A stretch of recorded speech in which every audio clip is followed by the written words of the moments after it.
Ladies, what am I gonna do with you guys? You're killing me. Come on.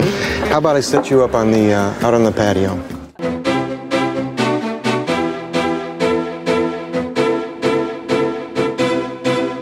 Richard Gere est un acteur et producteur de films talentueux d'Hollywood, bouddhiste et activiste social. Il est souvent considéré comme chanceux et chouchou de la fortune, mais si l'on y regarde de plus près, on découvre une personnalité d'envergure, un altruiste et un homme qui a cheminé pendant des années vers son propre épanouissement. Nous avons préparé cette vidéo pour vous permettre de le découvrir de plus près.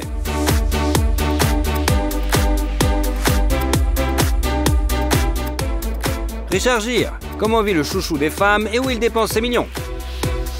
Richard Tiffany Gere est né le 31 août 1949 dans une grande famille américaine composée de Doris Ann, femme au foyer, et de Homer George, agent d'assurance. En plus de Richard, qui est né le deuxième, Gere a été élevé avec 5 enfants. Les parents, instruits mais simples, ont réussi à donner à leur enfant une enfance heureuse dans le nord-est de l'État de New York. L'éducation a essayé de donner une harmonie. Il y avait de la place et de la communication avec la nature, parce que la famille vivait dans une petite ville rurale où il y avait de la créativité et des sports. Le futur acteur fait de son mieux pour apprendre à jouer de la guitare, brille dans le club de théâtre de l'école et pratique la gymnastique. Après avoir reçu une bourse sportive après l'école, il entre à l'université de Massachusetts pour étudier la philosophie et la mise en scène. À l'époque, il rêvait de devenir un musicien professionnel et se voyait comme un trompettisme de renommée mondiale. Ses rêves fous l'ont finalement empêché d'obtenir son diplôme. Il est d'abord parti à la recherche d'une opportunité de se réaliser en tant que musicien, puis s'est intéressé au théâtre et a abandonné ses études. S'installant finalement à New York, Richard Gere essaie aux éditions de théâtre et un jour, il a de la chance. En 1975, après une série de personnages mineurs, il obtient le rôle principal dans la pièce Killer Head. Sur scène, il a tout le temps les yeux bandés, jouant un meurtrier condamné à mort. Ce qui fait le jeu du jeune acteur. À l'époque, il était extrêmement enfermé et souvent chuchoté, ce qui nuisait à son talent. Dans ce cas, la salle n'a entendu que sa voix, qui a littéralement hypnotisé le public. Le jeu du jeune acteur était si talentueux qu'il a été remarqué par des producteurs. D'abord, Gere est apparu dans des films tels que Rapport à l'enquêteur, À la recherche de Monsieur Goodbar, Jour de moisson, Frères de sang et Yankee. Puis, la chance lui a souri. Du rôle principal dans le film American Gigolo, a refusé Hollywood, John Travolta, et le travail est allé à Gere avec une rémunération de 35 000 $. Grâce à ce rôle, il devient instantanément le favori d'une armée de fans féminines.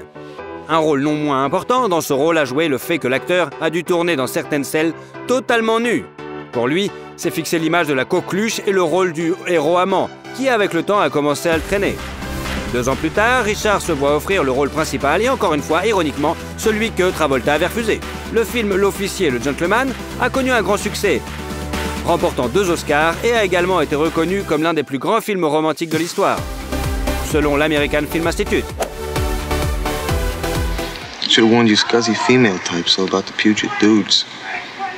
Those are the ones that say they're wearing a rubber, but there's really a little hole bitten in the bottom of it. La filmographie de Richard s'étoffe ensuite avec The Honorary Consul and Restless. Et en 1984, il joue dans le film de gangsters The Content Club, réalisé par Francis Ford Coppola quand même, dans lequel l'acteur se souvient de sa jeunesse et joue plusieurs rôles à la trompette. What is this, a kidnapping? Would you like that? Because I think I'm up to it. You do move me. I don't know why, but you do move me. In unusual places. Étonnamment, avec cette distribution brillante, un réalisateur vénérable et une série de prix prestigieux, le film échoue au box-office. Cela n'a pas empêché Richard Gere de toucher 2 millions de $ pour son rôle. On suivit le film historique King David, le drame Power, le film d'action Miles from Home, le thriller No Mercy, qui a fait 1 500 000 $, et Internal Affair. La véritable célébrité est venue à Gere alors qu'il approchait du cap des 40 ans, dans Pretty Woman, qui a été conçu à l'origine comme un drame. Richard ne voulait pas jouer de façon catégorique. Il n'a pas aimé le scénario, puis a changé au point d'être méconnaissable, ennuyé par le rôle, qui parasitait son rôle de héros amant. Mais son agent l'a convaincu d'aller voir l'actrice choisie pour le rôle principal, et là, il rencontra Julia Roberts. Did you really say $100 an hour? Yeah. Well, if you don't have any prior engagements, I'd be very pleased if you would accompany me into the hotel. Avec un investissement de 14 millions de dollars dans la production, les recettes mondiales se sont élevées à 463 millions de dollars. Peut-être la raison de la chimie qui s'est créée sur le plateau entre les interprètes des rôles principaux est-elle due au fait que pour obtenir une fin heureuse, les scénaristes ont dû réécrire l'image finale. Au final, ça a été une fin complètement différente, qui a fini sur une fin heureuse et amoureuse. Dans l'histoire originale, l'homme riche poussait la fille hors de la voiture en lui jetant de l'argent. C'est là que le film était censé se terminer. Gere lui-même n'aime pas Pretty Woman pour de nombreuses raisons, et l'a souligné dans des interviews. Il a donc été très heureux de l'offre du maître du cinéma japonais, Akira Kurosawa, qui lui a donné un petit rôle dans le film anti-guerre Rhapsody in August. Sur le plateau, Richard Gere a dû parler en japonais qu'il ne connaissait pas. Les répliques ont été apprises par cœur. Le maestro était très inquiet de ne pas pouvoir payer le travail d'une star hollywoodienne, mais Gere lui a assuré qu'il jouerait gratuitement. Finalement, le réalisateur lui a versé une somme symbolique et a également payé le billet d'avion de Gere et proposé d'acheter un billet pour ses amis, s'ils veulent se rendre au Japon. Son amie, par exemple, était Cindy Crawford, qui était déjà sa femme depuis un an. L'un des plus beaux couples de l'époque s'est formé en 1988 et en 1991, le mariage officiel a eu lieu à Las Vegas. La cérémonie était plutôt discrète, il n'y avait que 4 témoins et les bagues que les jeunes mariés ont échangées. Ils les ont fait fabriquer eux-mêmes avec du papier d'aluminium provoquant de bonbons à mâcher. Beaucoup de gens pensent que le mariage à Vegas est un mauvais signe et peut-être qu'il y a eu du vrai là-dedans, car en 1995, le couple a divorcé. Gere et Crawford ont choisi de ne pas faire de cet événement une tragédie ou un spectacle. Tout s'est terminé rapidement et calmement, puis chacun a suivi sa propre voie. Le voyage de Gere à cette époque l'a conduit au Tibet. Il a rencontré le Dalai Lama et a failli devenir moine. Mais l'acteur avait une vie et une énergie qui ne cadrait pas avec ce genre de vie. Dès lors, il sympathise avec le Tibet et éprouve de l'empathie pour lui. Richard a commencé à parler avec passion de la situation critique de la région partout où il pouvait. Lors d'un rassemblement politique, il se déchaîne complètement en promettant de combattre les Chinois, seuls si le Tibet n'était pas protégé. Le discours provoque un murmure dans la salle et seule une femme trouve la force de réduire ce pathos à une blague. Il s'agit de l'actrice américaine Carey Lowell, la célèbre Bond girl du film License to Kill. Très vite, Lowell devient la seconde épouse de Gere. En 2000, le couple a eu un fils qu'ils ont nommé d'après le nom de ses grands-pères, Homer. Pendant ce temps, la carrière cinématographique de Richard Gere se développe. Il apparaît dans des films tels que Final Analysis, And the Bond Play On, Mr. Jones, First Night, Red Corner, Primal Fear. Et dans le film détective Somersby et le drame Intersection, où il a reçu 5 à 7 millions de dollars pour ses rôles dans le mélodrame. Et dans le film d'action The Jackal avec Bruce Willis. Cependant, le travail de couple n'a pas si bien fonctionné qu'ils ont juré de ne plus jamais tourner ensemble. Give over, Preston. Who are you really looking for? A pro. Calls himself the Jackal. Oh, that fella. The mystery man. À propos, Gere aurait pu jouer un rôle majeur dans The Hard, qu'il a refusé pour une raison qu'on ne connaît pas.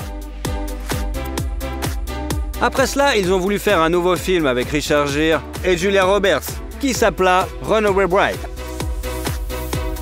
Le film est un succès, rapportant 300 millions de dollars au box-office et rapportant 13 millions à Gere.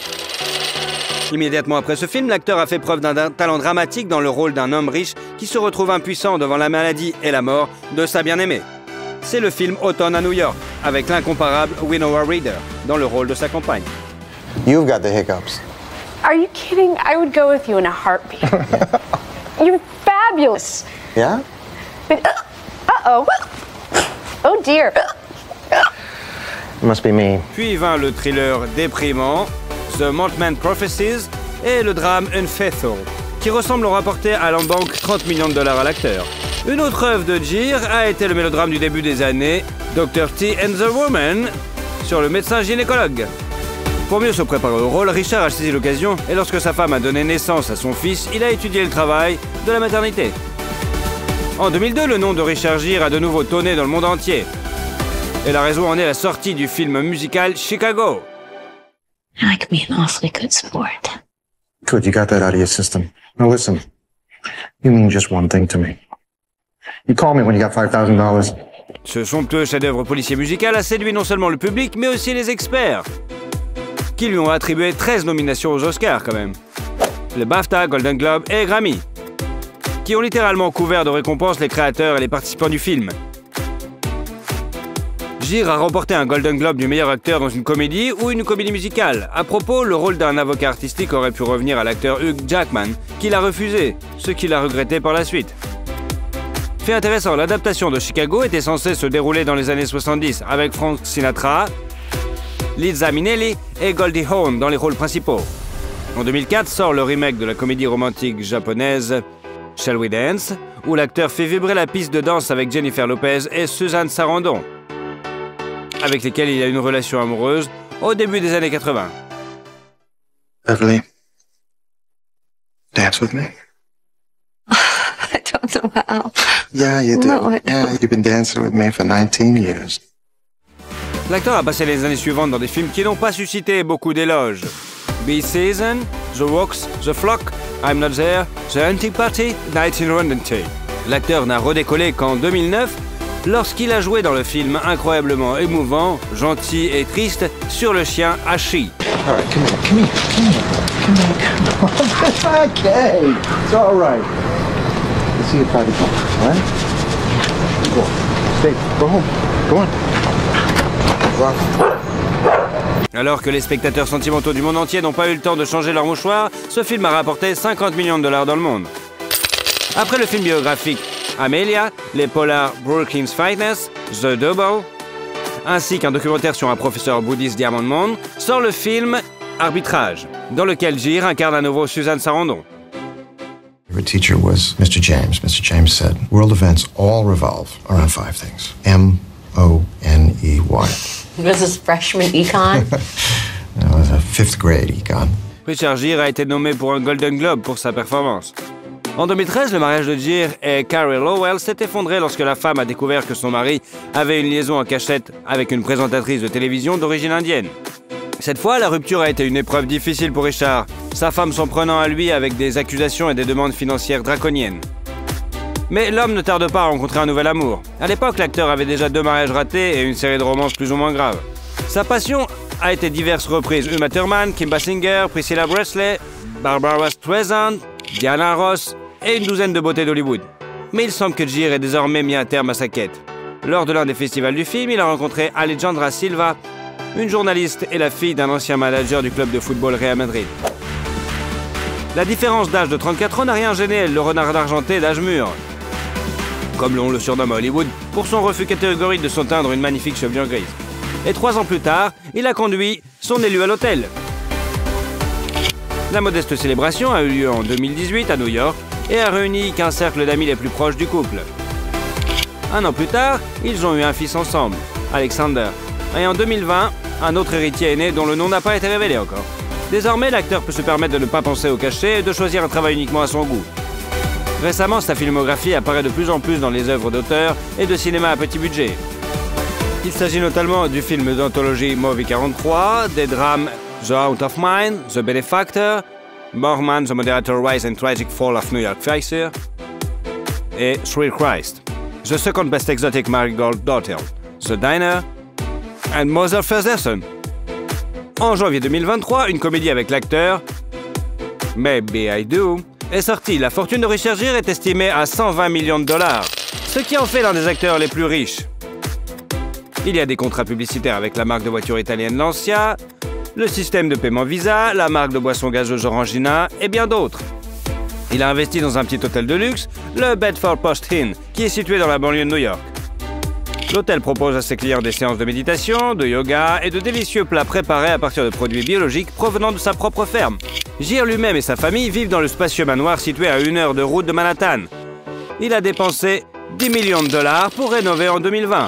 La surface habitable totale est de 800 mètres carrés avec 7 chambres confortables, des salons et une cave à vin, bien sûr. Le couple a également opté pour l'achat d'une parcelle vacante avec une piscine dans la cour voisine pour étendre son terrain à 14 hectares.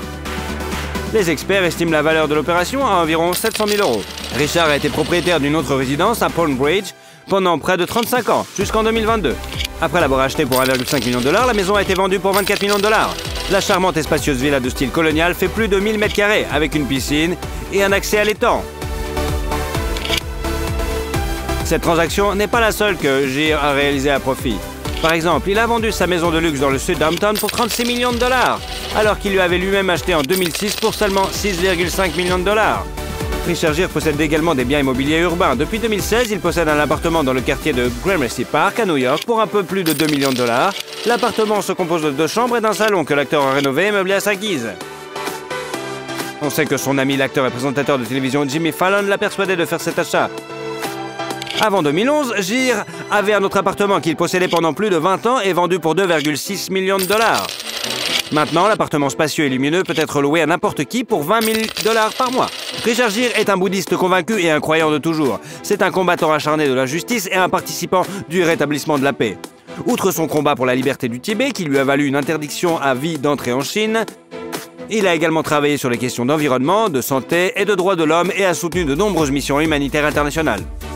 L'actualité l'a également mis en colère. Il a même vendu l'une de ses voitures aux enchères pour en reverser le produit à des organisations caritatives aidant les victimes de la guerre en Ukraine.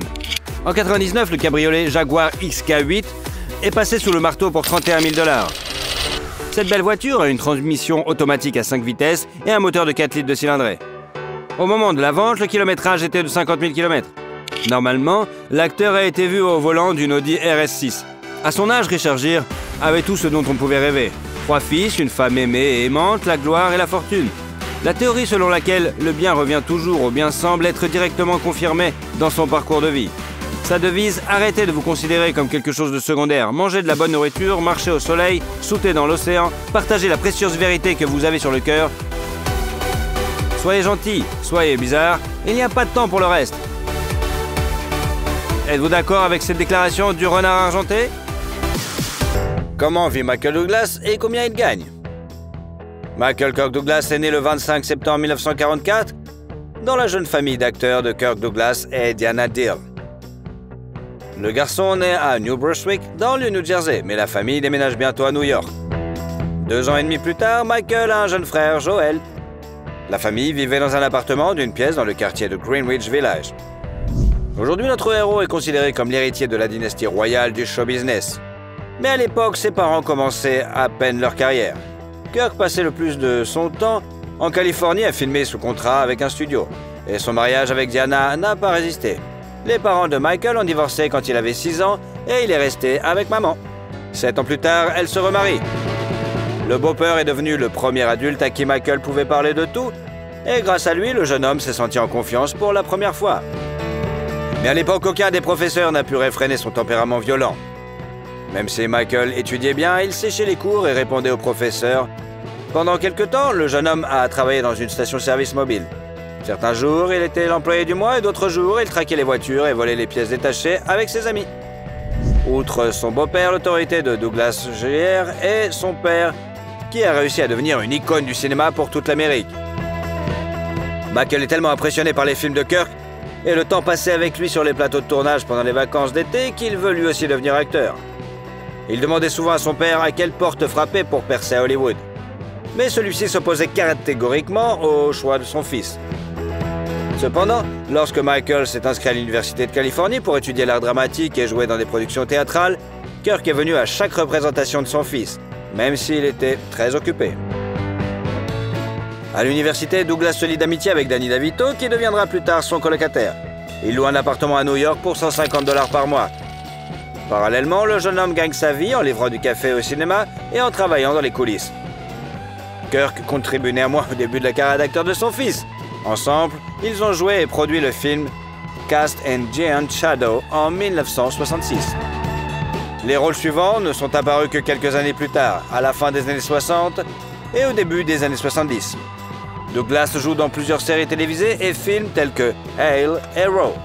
Sur le plateau de tournage, le jeune homme rencontre une jeune actrice prometteuse, Brenda Vaccaro. Le couple est inséparable pendant 6 ans, vivant comme des hippies et se jurant un amour éternel.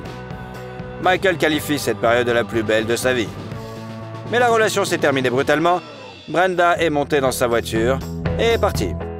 Le premier travail important du jeune acteur est le rôle d'un inspecteur dans la série télévisée The Street of San Francisco, qu'il obtient en 1972 et qu'il joue pendant 5 ans. I've got 2 eyewitnesses. What did they see? Police brutality. Oh, come on now. Joe Landers? Look, he may be a little hard-nosed, but he never manhandled anybody. I don't buy that. All right, did they see the gun go off? Not who was holding it, no. Son partenaire sur le plateau était Carl Malden, l'ami de Kirk Douglas. Il appelait Michael le fils qu'il n'a jamais eu et insistait pour qu'il participe au projet. Il est intéressant de noter que, même après avoir déménagé à Hollywood, Michael a continué à payer sa part du loyer, tandis que DeVito restait à New York. En 1972, notre héros apparaît également dans les films When Michael Calls et Napoleon and Samantha. Ce dernier est devenu un classique des films américains pour enfants. Plus tard, Douglas est rattrapé par le travail en coulisses.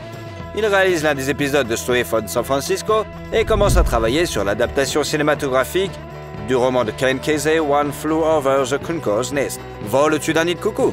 Les droits de l'adaptation cinématographique appartiennent à Kirk, mais il a abandonné l'espoir de mettre en œuvre le projet et l'a confié à son fils. Le film a dépassé toutes les attentes, remportant aux 5 Oscars et rapportant de fabuleux bénéfices à la dynastie Douglas. Depuis, notre héros a été producteur de nombreux films dans lesquels il a joué. En 1977, Michael épouse la fille d'un diplomate australien, Chandra Lecker, et un an plus tard, ils ont un fils, Cameron. Selon les deux époux, leur vie commune a été comme un volcan. Il s'est calmé pendant un certain temps, puis est entré dans l'éruption avec une force terrible. Et les infidélités ont été nombreuses. Diandra a déclaré dans une interview qu'elle avait surpris une fois son mari avec son ami, mais qu'à chaque fois, elle lui avait pardonné. En 1978 sort le thriller China Syndrome qui rapporte 262 000 $ à Douglas. Pour son film suivant, le drame sportif Running, Michael s'entraîne beaucoup et court environ 55 miles par semaine. En outre, il a arrêté de fumer 2 paquets de cigarettes par jour et a perdu près de 10 kilos. Ensuite, le film It's My Turn est sorti. Mais sa carrière florissante a dû être mise en pause pendant plusieurs années. En 1980, Douglas se blesse gravement dans une station de ski et ne revient sur les écrans qu'en 1983, avec le film policier The Star Chamber. Ce film n'est pas très connu, contrairement à son œuvre suivante, le film d'aventure Romancing the Stone. Michael, qui est également devenu producteur, a acheté le scénario pour 250 000 $, ce qui lui a permis au film de dépasser les 85 millions d'entrées dans le monde entier. Oh, God damn it, what a ride, huh? I'm telling you, this has turned out to be one hell of a morning. La suite du film, intitulée Le Joyau du Nil, a connu le même succès en 85, bien que Douglas ait participé à cette suite sans grand désir. La comédie musicale A Chorus Line sort bientôt sur les écrans, et en 1987, le monde connaît 2 succès à la fois, Fatal Attraction et Wall Street. Pour le premier, Douglas a reçu 13 millions de $, et pour le second, 2 récompenses cinématographiques majeures, un Golden Globe et un Oscar. En outre, le rôle du requin de la bourse et parallèlement du méchant principal a ironiquement inspiré de nombreuses personnes à faire carrière dans l'économie et la bourse. En 1989, Michael a présenté au public le thriller policier Black Rain et la comédie The War of the Rose. Dans cette dernière, il travaille avec son ami Danny DeVito. Il produit ensuite plusieurs films, dont le film d'action avec Jean-Claude Van Damme, Double Impact, et joue dans le drame militaire Shining Truth. Mais le succès absolu, en 92, est le thriller Basic Instinct, pour lequel Douglas reçoit 15 millions de $. My sex life's actually pretty shitty since I stopped seeing you. Started developing calluses. Selon Michael, le tournage de la scène de sexe avec Sharon Stone a été une véritable torture, car ils ont dû répéter la chorégraphie pendant 10 heures. 5 jours d'affilée. En outre, l'acteur a interdit de se filmer nu de face.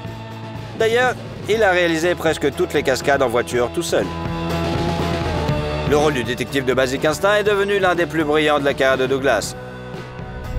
Mais il n'est pas resté figé dans un rôle. Dans les films suivants, Falling Down, il incarne un homme ordinaire qui ne supporte pas l'injustice du monde. Pour participer à ce projet, Michael a annulé des vacances en famille et a dit plus tard que ce rôle était son préféré. Ensuite, l'acteur a ajouté plusieurs rôles à sa filmographie. Dans les films Disclosure, avec un paiement de 12 millions de $, et American President. En travaillant sur ce dernier, Douglas a découvert un parent éloigné des présidents américains Richard Nixon et Bush. Et le gain s'est élevé à 15 millions de $. Son intuition pour le succès n'a pas déçu l'acteur et producteur. Chacun de ses projets suivants a été un grand succès. Par exemple, le film d'aventure The Ghost and the Duck's Nest et les thrillers A Perfect Murder and Game, pour chacun desquels Michael a reçu quand même 20 millions de $. Oh, no, you've got to be kidding. What is happening? This is what I was trying to explain to you. This is a game. Pendant ce temps, de grands changements se produisent dans sa vie personnelle. Depuis le milieu des années 90, son mariage avec Diandra était conforme et il n'arrivait pas à se mettre d'accord sur les termes du divorce. Même le contrat de mariage ne leur facilitait pas la tâche, car Diandra voulait augmenter le montant de la compensation et Michael voulait le réduire. En même temps, il s'investissait dans une nouvelle relation. En 98, lors de la projection du Masque de Zorro, il voit Catherine Zeta-Jones et est tellement fasciné par elle qu'il déclare immédiatement son désir de devenir le père de ses enfants. Plus tard, l'actrice avouera qu'elle est immédiatement tombée amoureuse de lui, mais qu'elle ne voulait pas avoir de liaison avec un homme séduit. Pourtant, 6 mois après leur rencontre, ils passent des heures au téléphone à parler de tout et de rien. Leur relation s'est ensuite développée rapidement. Le soir du Nouvel An 99, alors que Catherine était déjà enceinte, Michael offre à sa bien-aimée une bague longuement préparée ornée d'un diamant de 10 carats entouré de 28 pierres de plus petites. Son coût est estimé à entre 1 et 2 millions de dollars. La première femme de l'acteur a alors, sans sarcasme, déclaré aux journalistes qu'il devait changer de religion pour en adopter une où la polygamie est autorisée. Mais Douglas était déjà prêt à accepter toutes les conditions de Diandra.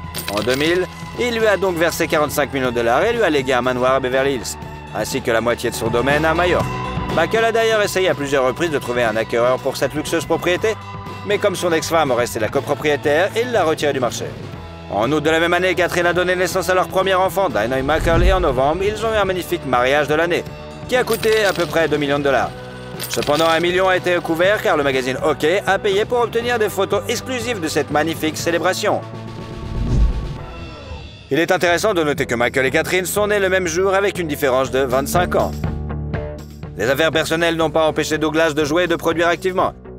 Ainsi, en 2000, il a présenté le film Wonder Boys et a joué avec sa jeune épouse dans le thriller Traffic. Ces deux projets rapportent à notre héros 15 millions de dollars. Suivent les films One Night at McCool's, Downstairs World, The In-Laws and It Returns in the Family. Ce dernier inspirant des représentants de 3 générations de la famille Douglas, Kirk et Diana, leur fils Michael et leur petit-fils Cameron. En 2003, la famille de Michael et Catherine a accueilli leur fille, Carrie Zeta. Après sa naissance, les célébrités s'installent aux Bermudes, d'où est originaire la mère de notre héros. Pendant plus de 10 ans, le couple a vécu une vie tranquille, ne s'absentant que pour les tournages, et les enfants ne savaient même pas ce que faisaient leurs parents. Leur famille se souvient qu'enfant, elle était persuadée que l'occupation principale de son père était de faire des crêpes pour le petit déjeuner et de faire plaisir à maman. Le couple possède toujours ce nid douillet, bien qu'il ait tenté de le vendre en 2019 pour 10,6 millions de dollars, mais ils ont changé d'avis. Après une courte pause dans son activité créatrice, Douglas revient sur les écrans en 2006 avec les films The Sentinel, You, Me and the Prey et un an plus tard présente la comédie dramatique King of California.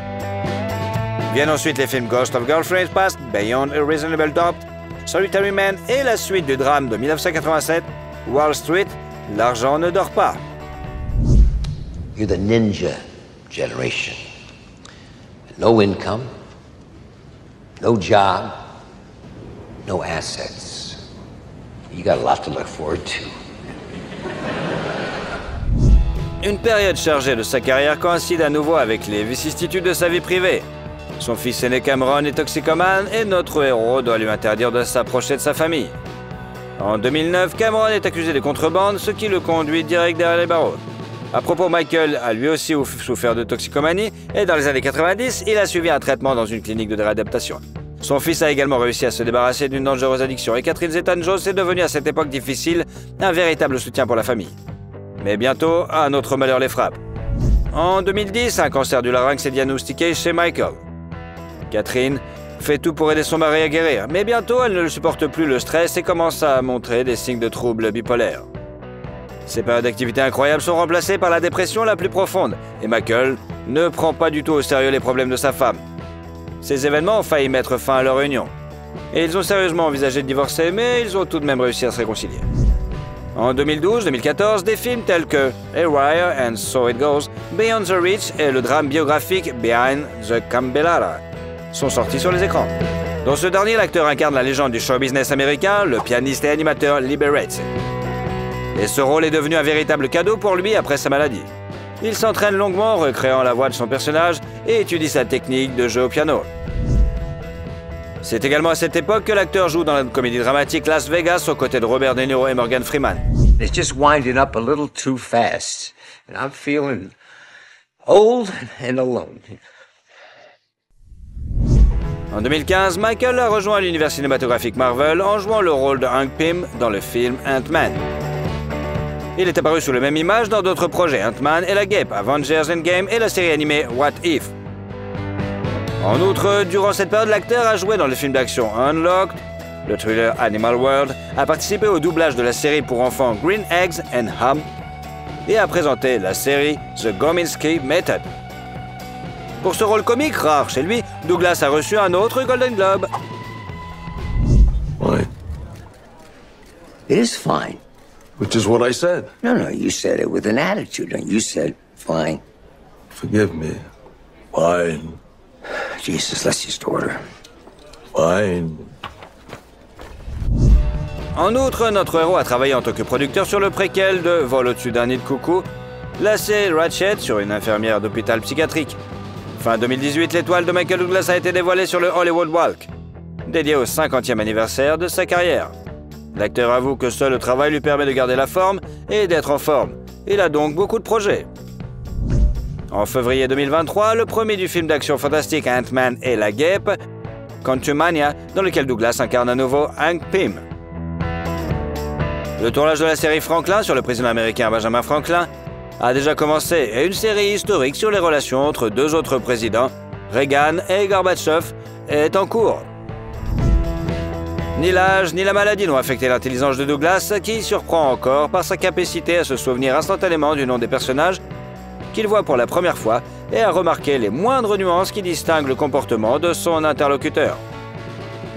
Il aime le golf et la Formule 1 et fait également beaucoup d'actions caritatives. En tant qu'envoyé des Nations Unies pour la paix, il a pour mission d'attirer l'attention du monde sur le désarmement nucléaire et la protection des droits de l'homme.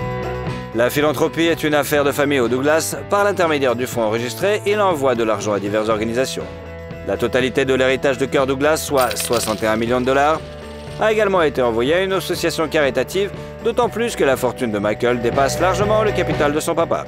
Il est estimé à 350 millions de dollars gagnés en tant qu'acteur et producteur. Par ailleurs, Douglas investit, cependant après la crise de 2008, où il a perdu 35 à 40% de sa fortune, Michael est devenu plus conservateur en matière d'investissement. Michael Douglas possède un portefeuille immobilier de grande valeur avec des actifs dans le monde entier, qu'il vend progressivement pour son propre compte. Il possède un terrain d'une superficie de plus de 12 hectares dans le comté de Westchester, à New York, qu'il avait acheté en 2015 pour 11,3 millions de dollars et vendu en 2019 pour 20,5 millions de dollars. À peu près à la même époque, Catherine et lui ont payé seulement 4,5 millions pour une maison dans la riche banlieue d'Irvington, dans l'État de New York. Le manoir géorgien de 3 étages compte 8 chambres, 12 salles de bain, plusieurs salons et salle à manger, une piscine intérieure bien sûr et une vue pittoresque sur la rivière Hudson. Douglas et sa femme sont également propriétaires d'un grand appartement à New York avec vue sur Central Park. Le penthouse de 15 pièces comprend une chambre principale et une bibliothèque confortable. En 2021, la propriété a été mise en vente, mais n'a apparemment pas encore trouvé preneur. L'acteur apparaît rarement dans des publicités commerciales. L'exception est la société allemande de commerce électronique d'action Comdirect. Mais la vidéo la plus intéressante est celle de 60 secondes pour l'FBI, dans laquelle Michael apparaît sous les traits de son personnage de Wall Street. On sait que Douglas possède des voitures de marque et d'époques différentes. Des plus anciennes aux plus modernes, en particulier la Mercedes-Benz de type militaire et la Toyota Prius. Aujourd'hui, la dynastie des Douglas est poursuivie par Cameron, le fils aîné de Michael, mais jusqu'à présent, ces films n'ont pas connu un grand succès. Quel est le film de cet acteur que vous préférez? Ok. Okay. Okay. Okay. Et surtout, si vous aimez la vidéo, mettez un like. Et comme ça, vous suivrez toutes nos autres vidéos. Allez, à bientôt!